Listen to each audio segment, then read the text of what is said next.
become financially free. Remember, don't let life dictate to you. Rather, put your signature on life. Get ready for this.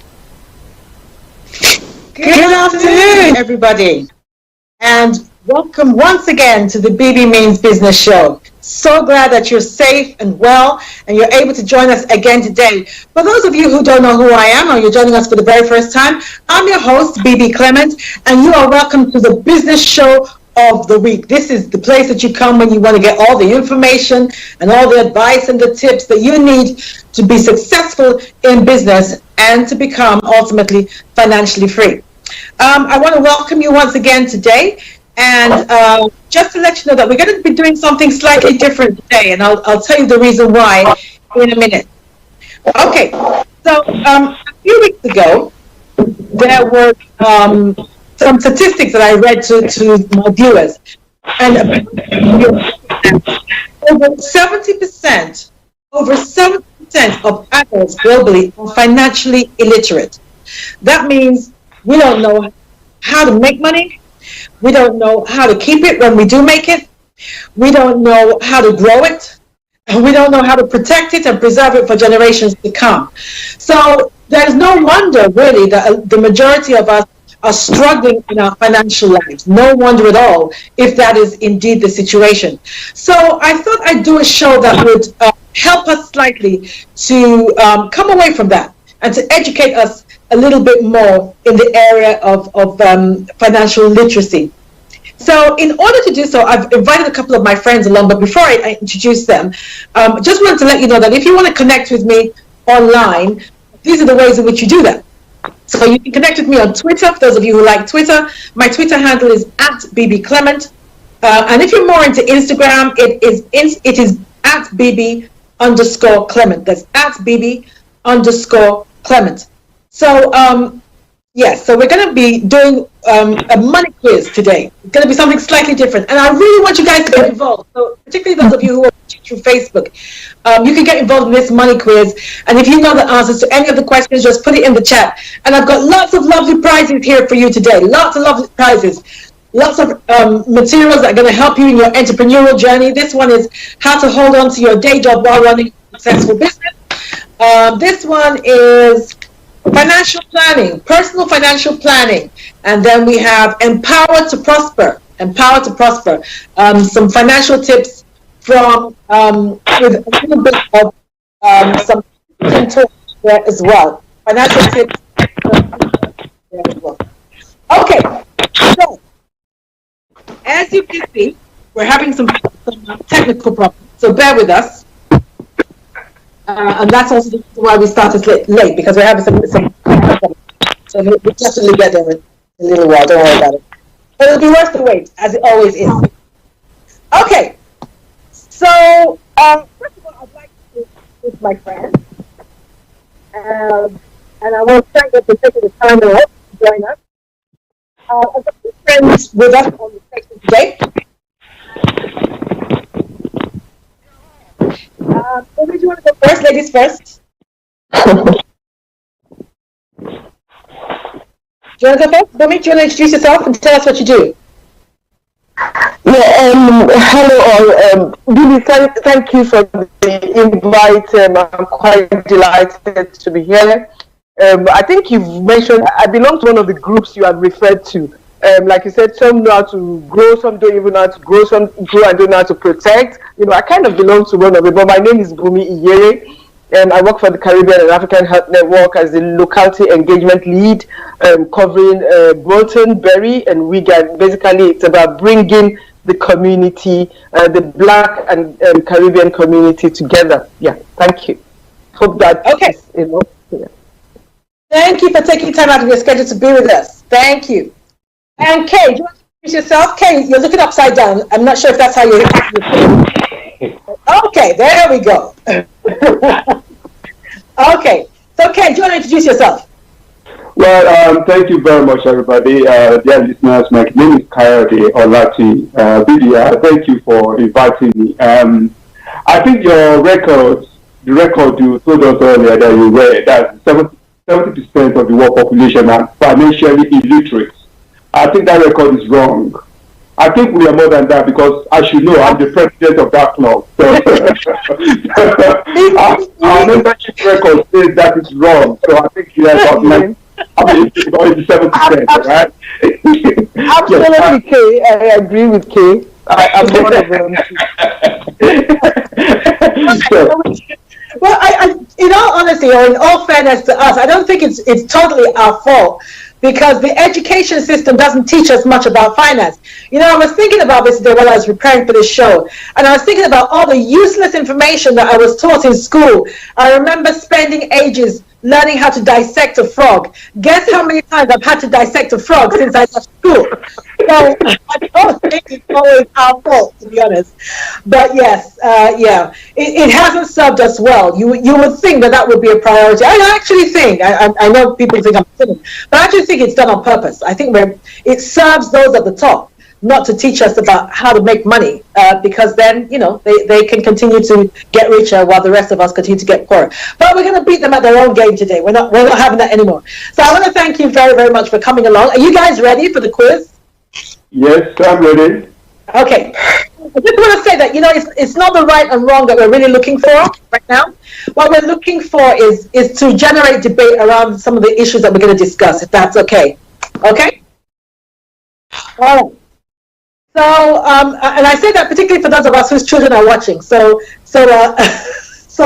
our kids are like, oh, so mommy doesn't even know anything about this, and she's always on my back, and daddy doesn't know anything about that, and he's always on my back.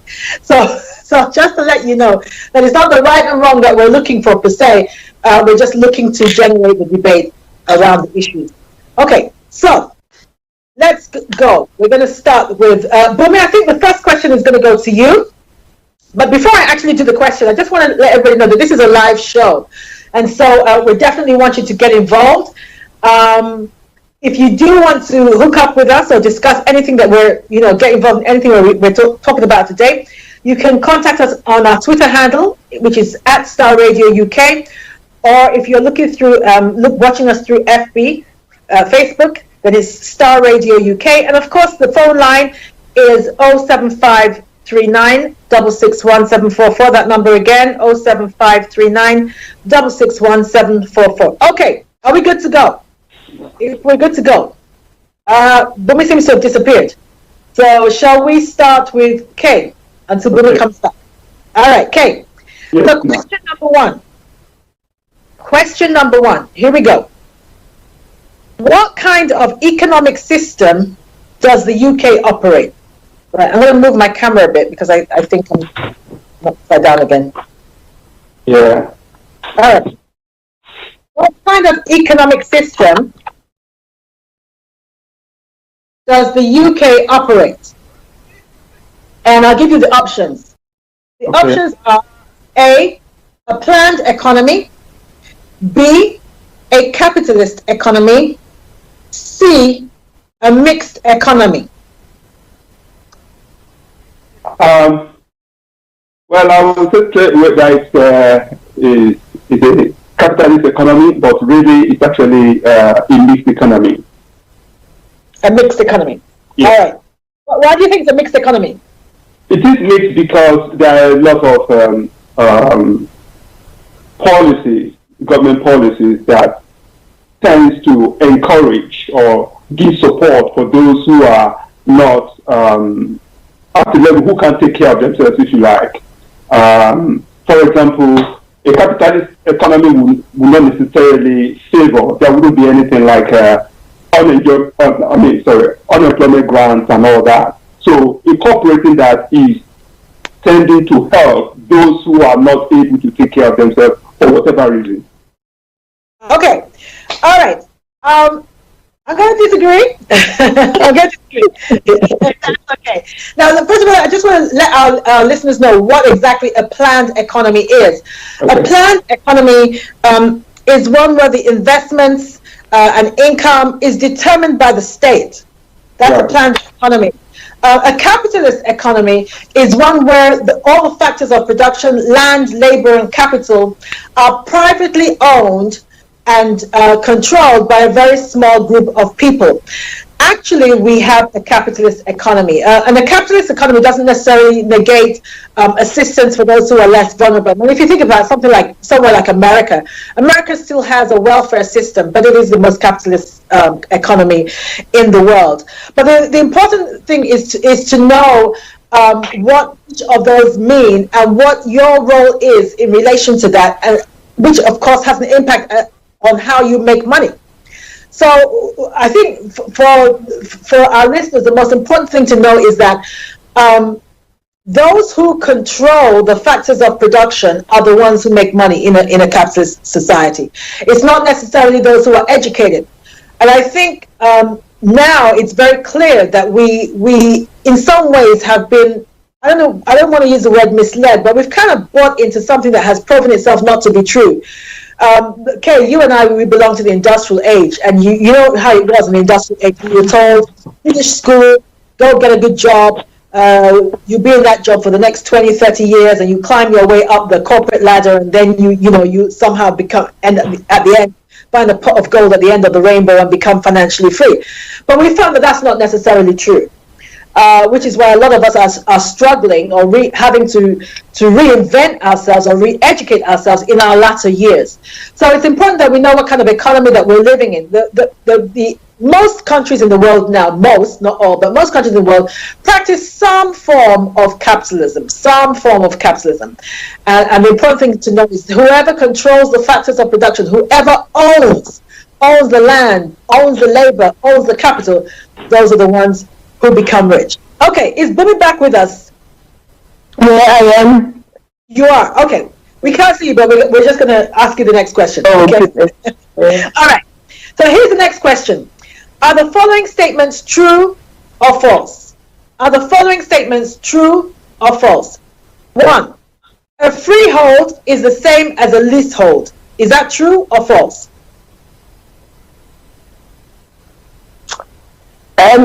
I think it's false. It's false. Okay, Kay, what do you think? False. It's false. Okay, yep. A 99-year lease affords the same rights as a freehold. Bumi? A 99-year lease affords the same rights as a freehold. Is that true or false? I would say it's true. It's true? Okay, what would you say? I think it's true too.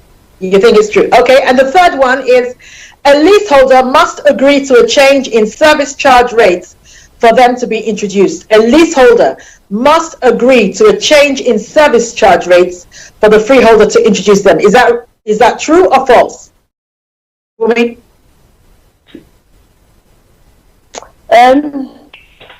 I'll say false. You say false. Okay, Kay, what would you say? I think it's true. You say it's true. Okay, so let's go back over all of them. So the 3 questions were this. A, are the following statements true or false? A was a freehold is the same as a leasehold. And Bumi said that's not true, and Kay said that's not true, and you were correct. They are not the same at all. Do we know what the difference is?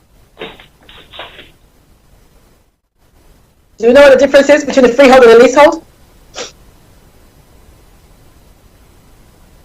Okay. Maybe Kay knows, but Does Kay know? Oh, well, a leasehold is literally the owner of the land, and invariably the land will return, or the property will return to them. Who is that? Freehold or the leasehold? No, the freehold. Yeah, okay. And the leaseholder is the person is temporarily in charge for whatever number of years. Temporarily in charge, so it's not theirs, but they are temporarily in charge. So it's like, oh, care for this for me for this period of time. So that is the difference. That's excellent. That is the difference. The leaseholder owns the property, but he doesn't own the land. The freeholder owns the land, which pretty much answers the next question, which was a 99-year lease affords the same rights as a freeholder is not true. It doesn't. It doesn't. Because just like you said, Kay, after 99 years, the freeholder is going to knock on the door. Even if you have passed that property on to your children or your grandchildren, one day will come that freeholder will knock on somebody's door and say, can I have the keys? Because it's not the same. Even a 999-year lease is not the same as a freeholder. One day, the freeholder is going to knock on the door and he's going to ask for the key back. Okay, cool. So we're getting somewhere. And the third question was, a leaseholder must agree to a change in service charge rates for them to be introduced. So you both said that's not true. Unfortunately, that is true.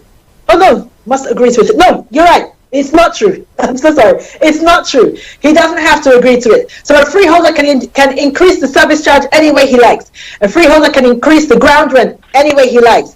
He doesn't have to, within reason of course, but he doesn't need your consent as a leaseholder to do that. Any comments on that, on the freehold and the leaseholds? Any comments you guys want to make on that? No, I think that's Okay. straightforward enough. Yeah. Okay, so this is for the employees. So as we know that in a capitalist society, employees don't do very well. They don't do very well at all in the long term. And I was actually reading something some time ago, which I shared with our viewers a couple of weeks ago, and it said something quite upsetting, but I shared it all the same because I think it's important that we educate ourselves, which is the whole point of this program. They said that some research was done, and they found that after beggars in the capitalist society, in the long term, the next group of poor people are employees who are dependent on a single source of income. Now, I found that quite frightening. And the more reason why I do this show, so that we are aware. They said, to be forewarned is to be forearmed. If you are an employee and you have only one source of income, i.e. your salary, there is a very strong chance that you are going to come to retirement age with no money, with not enough money to enjoy your retirement. So it's really important that you have different sources of income. There's nothing wrong in being an employee. Please hear me correctly. Being an employee is cool. A lot of people enjoy their job. That's fine. But the issue is that you're not dependent on a single source of income. Because supposing they sack you, supposing they make you redundant. I'm an employment lawyer, and I remember a case recently where the woman was coming up to, she was within 2 years of retirement, and she was looking at a really good pension within 2 years of retirement, and her employer cooked up something, and they sacked her, and her retirement went out the window. So, you're perpetually vulnerable as an employee if you have only one source of income. So you want to make sure that doesn't happen to you. Okay, so this next question is very relevant in relation to the fact that we're going through COVID at the moment. So, Kay, I'm going to pass this to you. Is this statement true or false? My employer cannot sack me on ill health grounds. Is that true or false?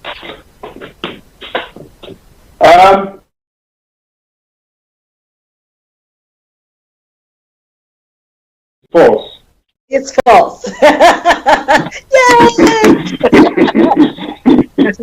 Okay, so yes, your employer can sack you. I remember I was doing a show recently, and somebody was asking me, could my employer sack me because of COVID? If I have COVID, then surely they can't sack me.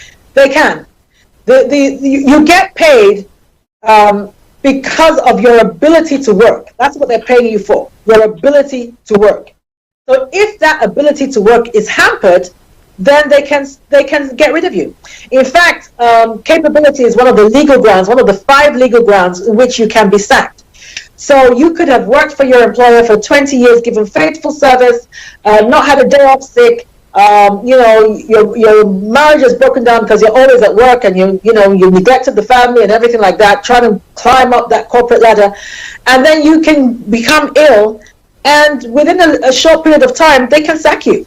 They can sack you. So yes, they can sack you. Go on. In spite of the support of employment tribunal, employers have a way of, if they want you off their book, there's always a way to do it. they have ways to do it, and anyway, they are advised by lawyers as to possible ways in which an employee can be getting rid of. So, yeah, it's not true. Okay, good one. So those of you who think you can't. Sorry to disillusion you, but it's important that you know. Okay, next one is for Bumi.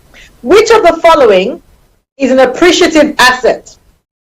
A, a car, B, land, C, lace material. For those who are not used to our culture, I'll tell you what lace material is in a little while. Okay, so the first one is a car, second one is land, C is lace material. But which of those is an appreciative asset? Absolutely, I would say, hopefully I'm not wrong, but absolutely it does appreciate over a possibility. What was that? Sorry? Yeah. I would say land. Land. Land. Yeah. That one is very obvious. No, you'd be surprised. Well, don't let me play the devil's advocate here.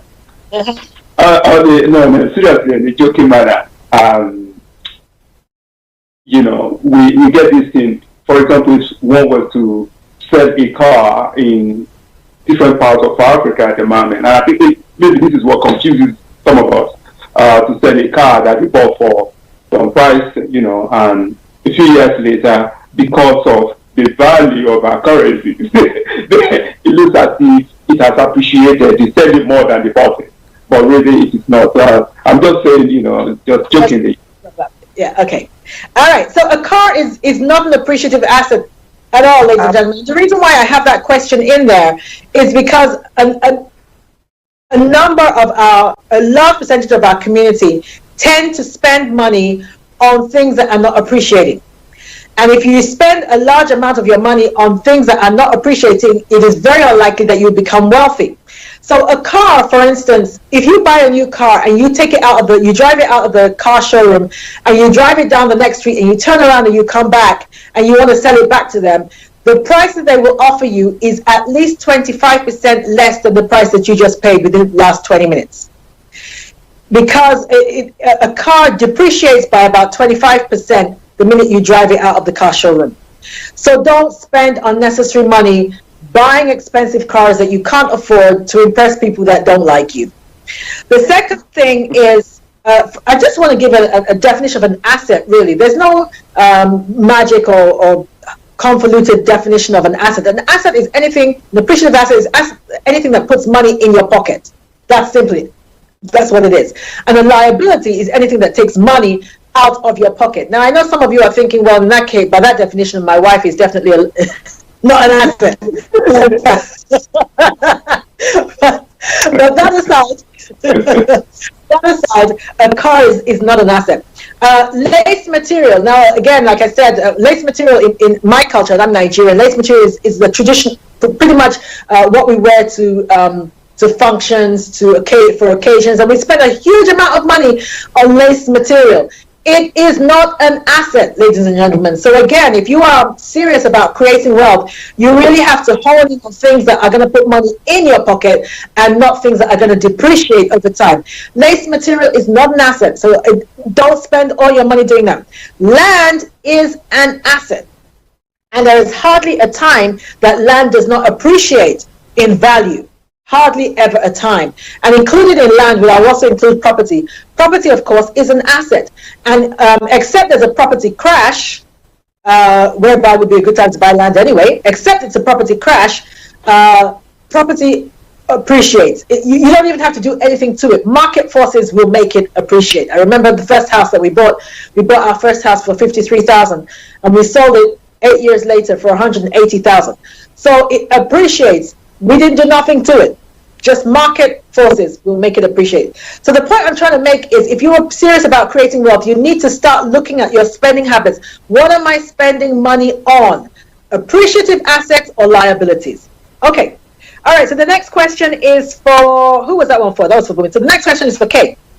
Which of the following is a means of transferring wealth to your children?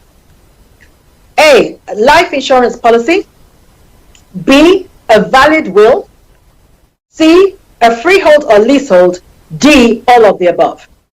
All of the above. Yeah, absolutely. I agree with that. Yeah. Yes. So my question now to everybody that's listening, how many of you have life insurance? That's the question. If we know that this is a way in which we can transfer wealth to our children, How many of you have life insurance? So this is going to be your kick up the butt session. If you haven't got life insurance, go get it. Go get it. Because for a lot of other communities, the first taste of wealth for their children is life insurance. And 9 times out of 10, my people don't have it. So how are our children going to become wealthy? I really believe that wealth is supposed to be built one block upon another. So my kids, I feel that if my kids have to start all over again financially, then I'm sorry, I think I have failed as a parent. My children should be able to build upon what I have laid down. That's how it's supposed to be. They're not supposed to have to start from ground zero all over again. And one of the best ways in which you can give them a head start is to ensure that you have life insurance in place. I have known people who have died and their children have had to sell the house because there's not enough money to pay off the debts, there's not enough money to pay off the mortgage, and there is no life insurance. If you have life insurance that pays off the mortgage on your debt, that means your children will inherit a mortgage-free home. That will set them up. At least that will give them a head start in life. Okay, so that's one. Let's talk about a will, a valid will. Now, if you die intestate, dying intestate means you die without a valid will, and a valid will is one that has been witnessed and is signed and dated by someone of sound mind. So you have to make sure it's not enough to just write it out and put it in your cupboard. It must be signed, dated, and witnessed. So if you die without a valid will or intestate, the government can take up to 40% of everything you own. I need you to hear that. I really need you to hear that. Because what is the point of you working like no man's business only to have the government come in on your death and take 40% of what you've worked for? So it's important that you have a valid will. Doesn't matter how much or how little you have, don't worry about that, but make sure you have a valid will. Okay, and the freehold, leasehold we've already talked about, and of course all of the above are a way in which you can pass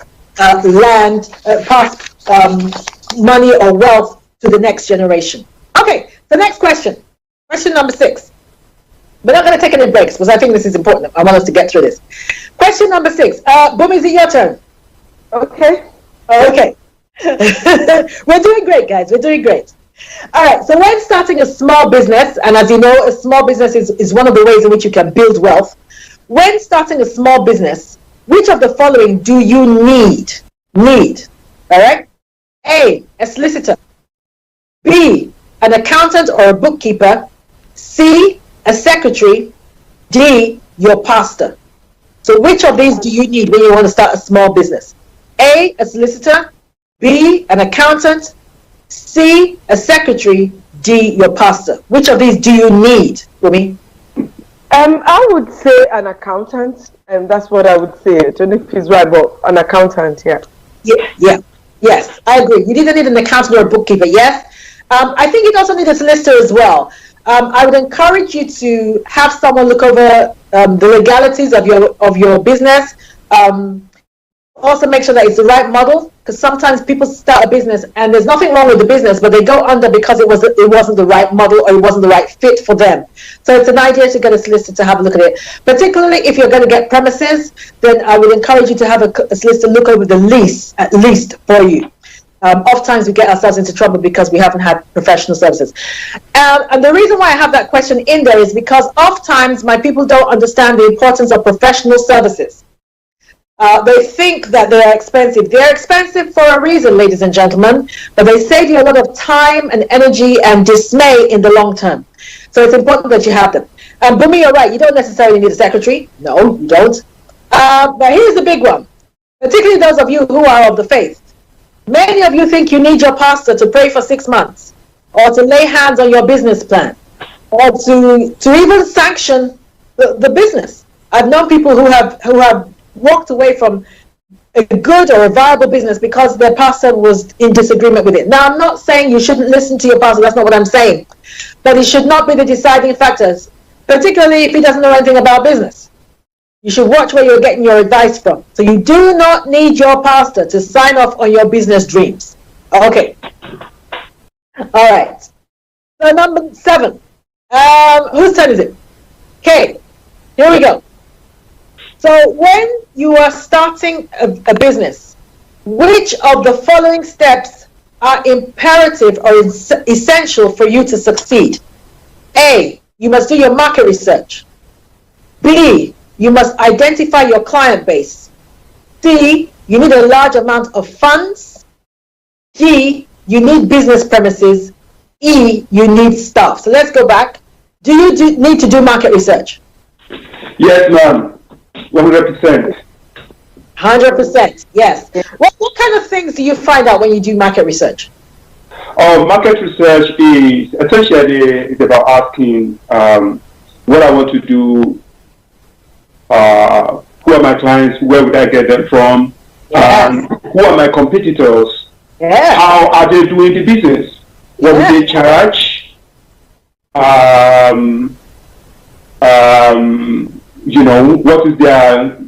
what is their unique selling point, why do people buy from them, so what can I change that will make people come to me rather than to them, and what is the demand for my product or my services. Exactly. I mean, we discussed that on this show a few weeks ago, that many people start a business because they have something that they want to sell. That's not how you do business. You start a business because you have something somebody wants to buy. And there's a world of difference between those two statements. So yeah, you're so right. Those are all the things that market research. Can you see, ladies and gentlemen, the importance of market research, all the things that it will reveal to you? Thanks, Kay, for that. Do you need to identify your clients? Well, you've already answered that question, actually, in that first question. Okay. What about a large amount of funds? Do you need a large amount of funds to start a business?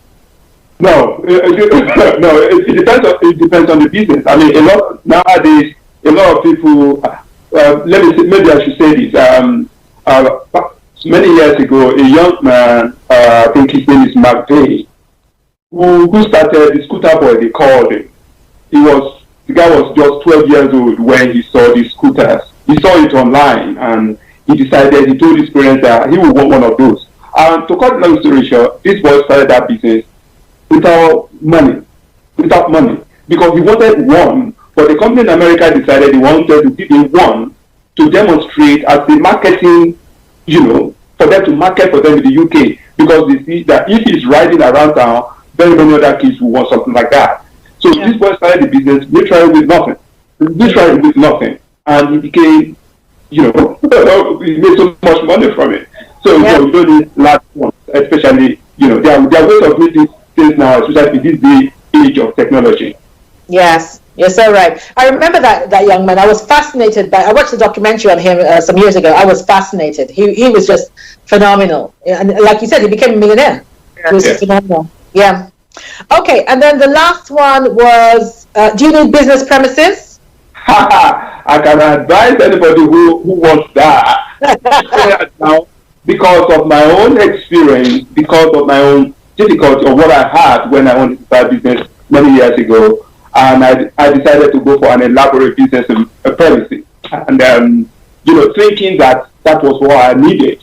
It was only after that I realized there are better ways of doing it. I could have done it not a lot more differently. So business premises, nowadays people do run mega million businesses from their laptop, even from their handset, regardless of what it is. So no, premises are not particularly, except of course you want to be a high street hairdresser, or maybe something like that you've seen it, or maybe you want to run a restaurant, that is high street. Yes, you can. But or a tailoring service where you want people to actually display, yes. But even with those, there are people who are now, like people say, Google, Amazon.com, and all these people, they're the richest companies in the world, and they don't really have premises, really, what we call premises. Yeah, that's right. Okay, and the last one was staff. Initially, you don't need staff, but I do want anybody who is planning to start a business, I do want you to develop a growth mentality. So initially, you might not need staff, but you can only go so far with that. You can't be all things to all men in business. So sooner or later, you have to start factoring in staff. Could I say something here, B?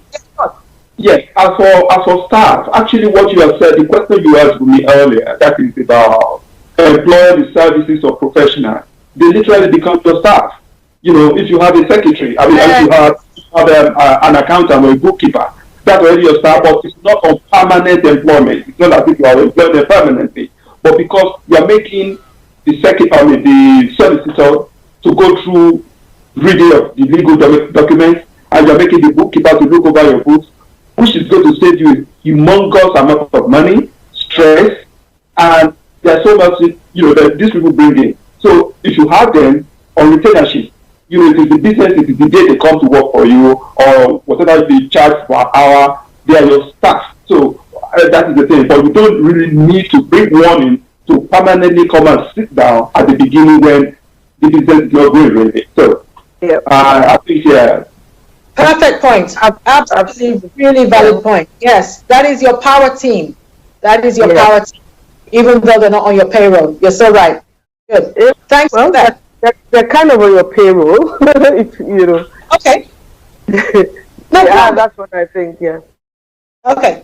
All right. Cool. Okay. So the next question is for Bumi. Indicate true or false for the following statements. A sole trader is a person or business entity that is owned and run by one individual, or a sole trader is a person who is his own boss and does whatever he feels like doing at any time, or a sole trader is a person who works for himself at his own pace and with his own style. The A and the C is a bit confusing. The B is out for me. Okay. It's A. You're right. I mean, I think I purposely put the similarities there, but you're right. A is definitely the word. Yeah, it's fine. It's a person or business entity that is owned and run by one individual. That's a sole trader. Okay. Now, what do you understand by the term financial independence? Okay, this one's for you. Sorry. What do you understand by the term financial independence? A is deliverance from the love of money. B, being free from any financial obligations or responsibilities. C is a state of having sufficient personal wealth to live without having to work actively for basic necessities. C, madam. Definitely. And that's where we're all going, ladies and gentlemen. That's the whole point of this show, the Bebe Means Business Show, to ensure that we get you to a place where you don't have to work actively for basic necessities. You have sufficient income coming in that you can afford to live a basic or a decent life without having to be tied to a desk all day long, every day for the rest of your life. Okay, Bumi, which of the following do you think is the most important for anybody to achieve financial independence? A, you have to work hard day and night. B, you have to have a good job and associate with rich people. C, you have to have an ISA, an individual savings account, to save most of your money. D, you have to have a SIP, which is a self-invested personal pension plan. E, you have to have a good personal financial plan to follow. Which of them is right? A good personal financial plan to follow, because ISA and all that it's like a one-off thing, so a personal plan will take care of every other thing. Yes, definitely. I want to go through a couple of those things, actually, because I think there's some misconceptions in relation to some of them. Now, a lot of us are hard workers. The first one was work hard day and night. Now, a lot of us are hard workers, but we have nothing to show for it financially. So clearly, it is not the working day and night that is making people rich. There are people who don't work a quarter of how hard you and I work, but they're rich. So clearly, they know things that we don't know. One of the things that they know, and we did this on the show a couple of weeks ago, one of the things that they know is that in order to become financially wealthy, you must have different income streams. And the average millionaire has about 7 at any given time. So you are not going to get wealthy on a salary. So the average worker or middle-class person, when you think about creating wealth, what they think about doing is working harder for their money, rather than making their money work harder for them. Again, there's a world of differences between those two sentences.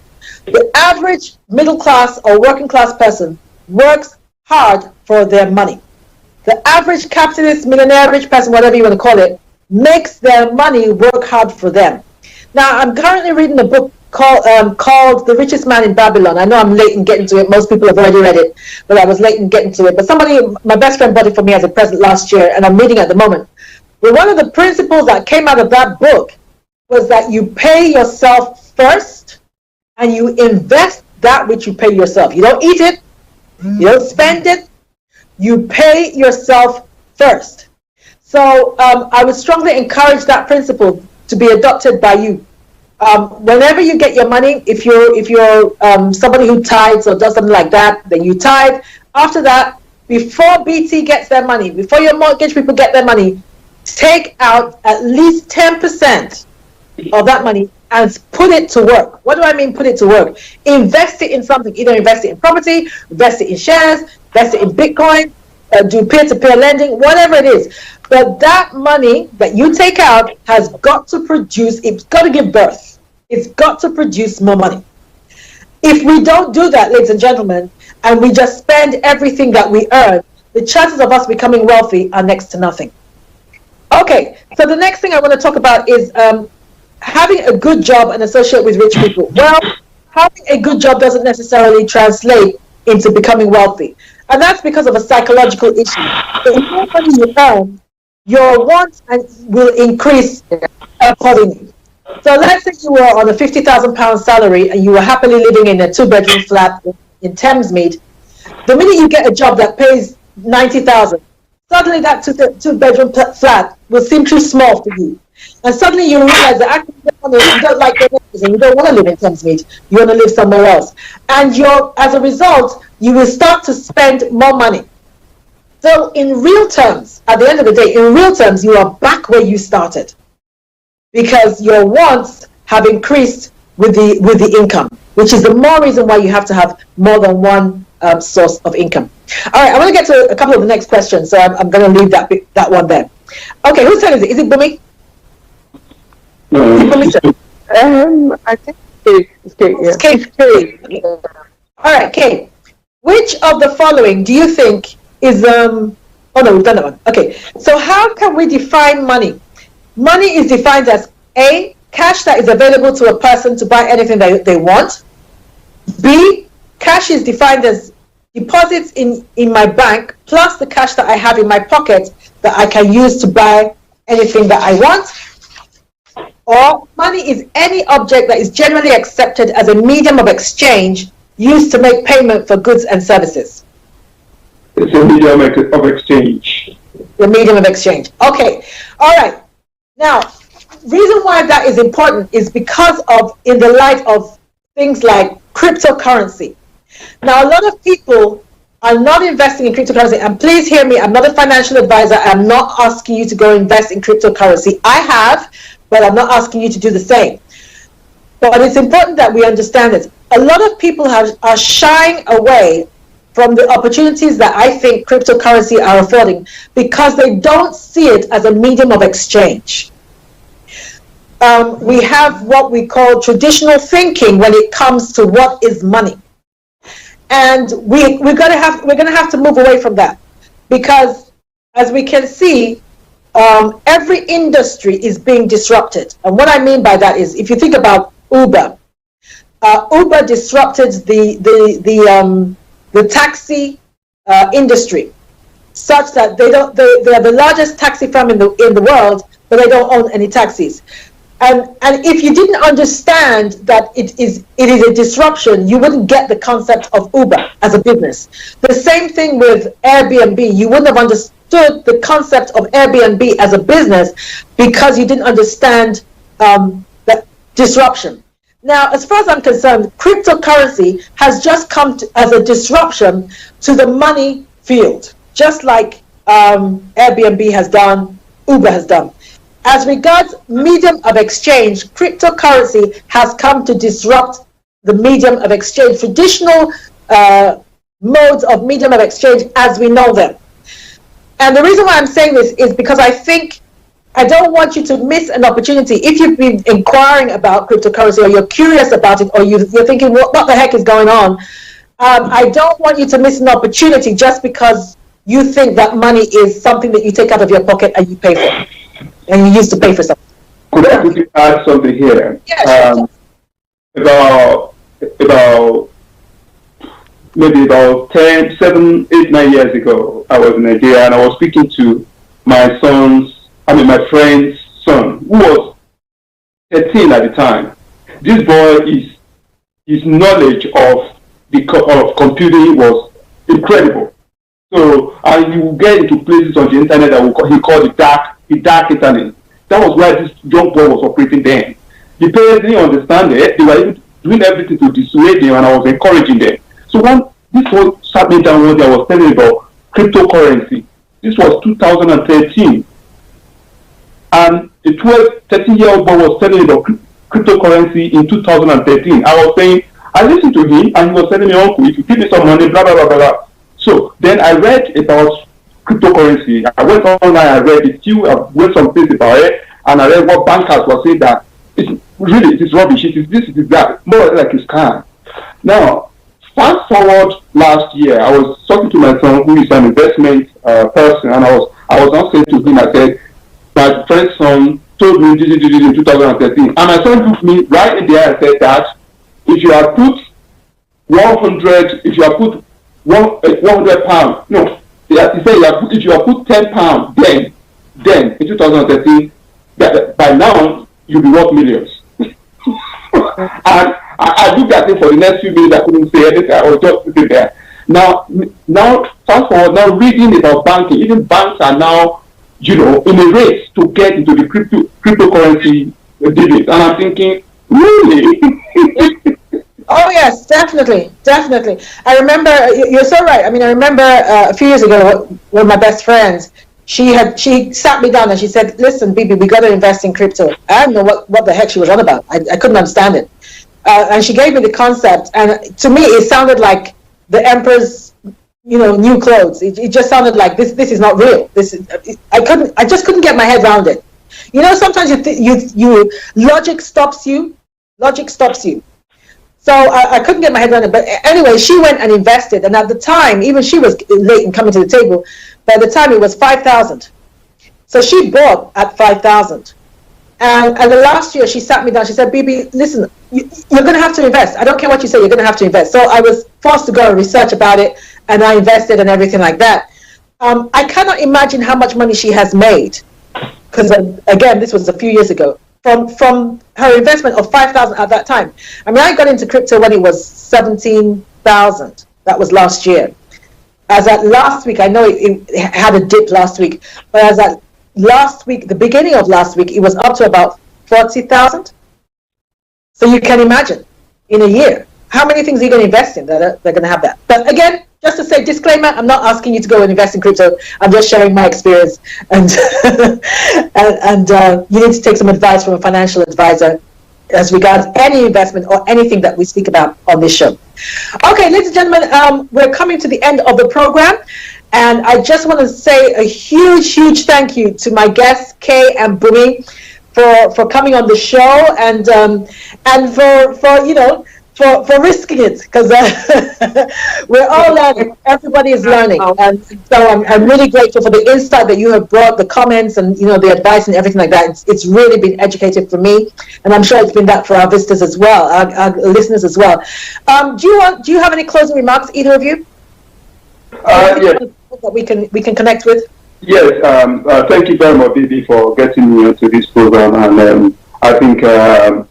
I have benefited, I have gained from it, and some of the things we're saying here, it sounds as if it is repeating the same thing that has been said over and over again. But like they say, if we say it, if we repeat it to ourselves often, and we see people who are to encourage us, that we will get better, business-wise and in terms of financial, because all of us, working hard for money, it isn't just about that. So it's a good reminder. Thank you very much for the opportunity. Thank you. Bumi? Yeah. And for me, also, Bibi, thank you for the opportunity. And I've picked a lot, even from being part of this program today. And I just want to encourage listeners, as in myself, also that it's important to have a second stream of income. I've learned this from Bibi, not even from this program, from knowing her, that it's really important, because we have people who have good jobs and they feel satisfied. No, it's important. And it's also important to have a financial plan. Even if you're not a business person, kind of have a financial plan for yourself. So thank you, Bibi. Thank you for the invite and for the great work you're doing here. Thank you so much.